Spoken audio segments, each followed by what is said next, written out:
Okay, so as you're continuing to build on in your journey, the next milestone 3 that we see, and this is the one that I think gets the most press. This is the one that people get the most excited about. This is the one that you hear the most about. This is when you actually cross in to millionaire status. When you look at everything that you own and you subtract out everything that you owe, that difference is over $1 million.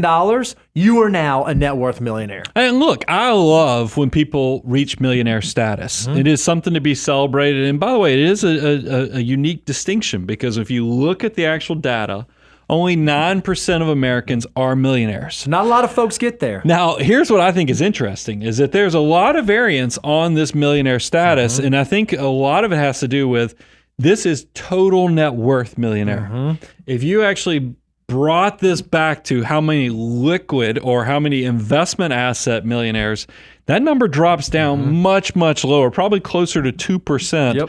So that's why we do need to think about, what does this mean when you're a millionaire, and what happens if a lot of it is coming from your home equity? Yeah, let's look at like pros and cons of being a millionaire because of the benefit that we've had from this recent housing run-up. Over the last 2 to 3 years, we've seen a lot of houses increase 50% in value, which has kicked people over that millionaire mark. Well, the pro, obviously on the first end, is you're a millionaire. Congratulations. You get to count yourself inside of that 9%. I guess another pro is, technically, if you have a lot of equity in a home, you can access it. You could go do a cash out refi, or you could do a home equity line, or a HELOC, or, you could, if you're thinking about downsizing, or you're thinking about getting out of the house, then you could capitalize on that. It is wealth, but there are some real cons when you're just thinking about folks that have made their money in real estate, made their money on paper to get to millionaire status. The first is that you can't use the house in retirement. I mean, you can live in it, but you can't eat it. The value of your home is not going to put groceries on the table. It's not going to cover the utility bills. So while it seems really awesome to be able to say, I am a millionaire, in reality, if there's not dollars that you can use, that can provide for your needs, that can provide for your living expenses, it's not the same. All millionaires are not the same. And Brian, you just alluded to this. There's a really interesting piece of data from the Federal Reserve that shows over the last, from 1989 all the way through 2022, it shows what the net worth across the average American has looked like. And then it shows what financial assets across the average American has looked like.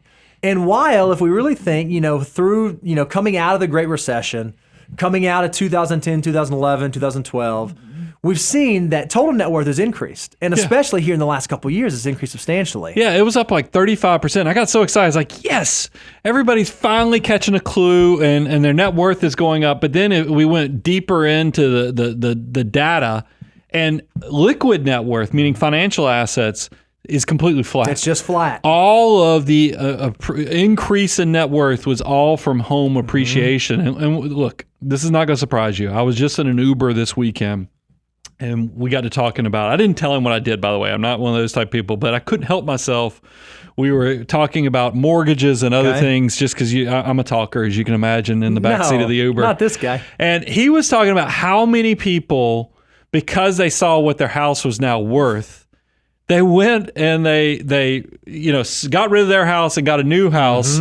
But the problem was, yes, they got the money. They sold their house for the $500,000-$600,000, but now they bought a new house that was now more expensive. Way more expensive. And now the interest rate is, instead of it being 3%, is now 7%.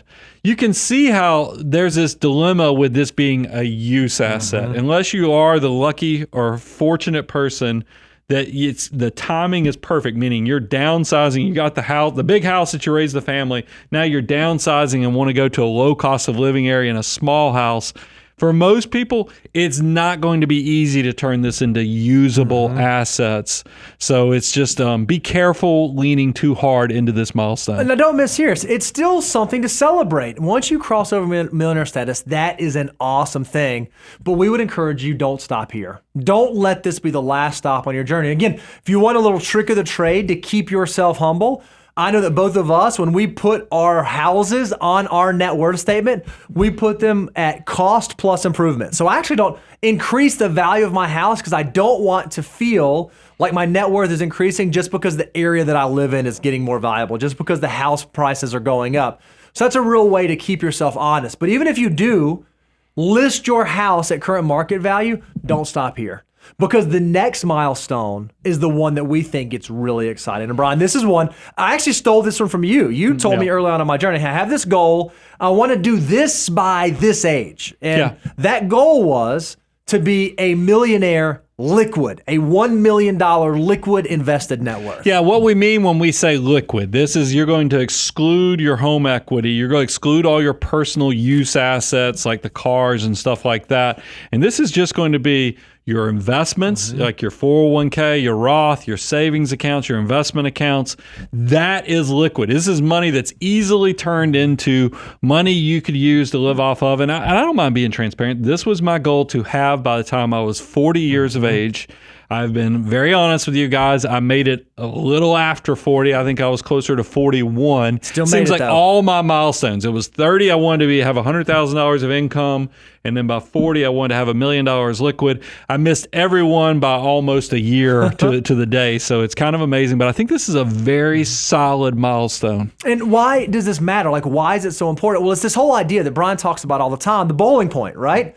When your assets get to $1 million, it can do something pretty incredible for you. Because think about this.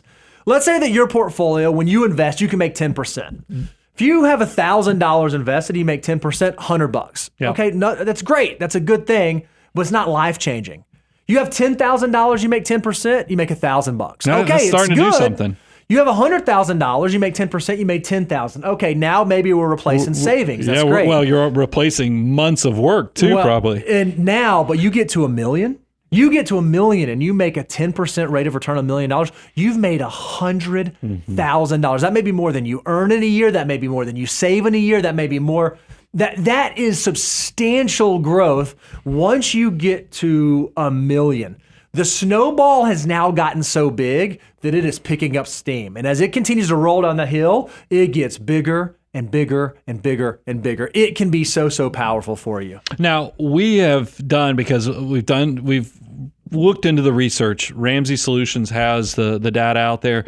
Millionaire Next Door, I remember when I looked into that data, you find out that the typical millionaire is around 49 years of age after saving and investing 28 years. But I got to tell you, and we went back to this when we originally were talking about milestone 1 with the $100,000. You can impact this with your savings and investment rate. In a lot of ways, your savings and investment rate is greater than rate of return initially. So if you want to speed up, if 28 years, like you heard me say, I wanted to have $1 million liquid by the time I was 40, that was quicker than 28 years. Right. So that meant that I had to put a goal upon myself that was greater than just saving $10,000 a year. And that's exactly what our research shows, is that if you want to increase your investment rate, you can actually speed up the process of becoming a millionaire. Yeah, if we just assume an 8% annualized rate of return, if you invest $1,000 a month, it'll take you about 25.6 years to get to $1 million. But if you can double that savings, if you can save $2,000 a month, it'll only take you a little over 18 years to get to $1 million. If you can save $3,000 a month, it'll take you about 14 and a half years to get to $1 million. And get this, if you can actually save $4,000 a month, if you have an income or you have the lifestyle where you can save almost $50,000 a year, you can build up $1 million in 12.3 years. So even though we said early on in your journey, savings rate matters, I'm going to argue that all throughout your journey, savings rate, if you have a long enough timeline, can have a huge impact on your wealth building journey. So maybe you're not that person who's 20 years old, or maybe you're not even that person who's 30 or 35 years old.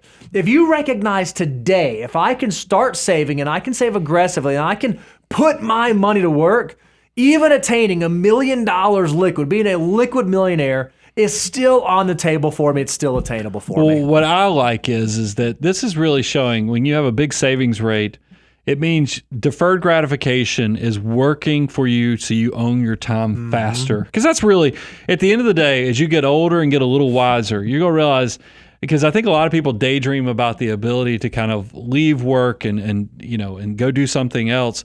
But really what you're daydreaming is to own your time. Own your time. To not actually be encumbered to the point that in order to pay for your life, you have to give your time, you have to give your labor to go create wages so you can do things on your terms. And that really is the big difference between rich versus wealth, is because you can drive a Porsche, you can live in a 5,000 square foot house, but because you can afford your monthly payment, that looks rich. But if you cannot just pay for your life by letting your army of dollar bills work, you're not wealthy yet.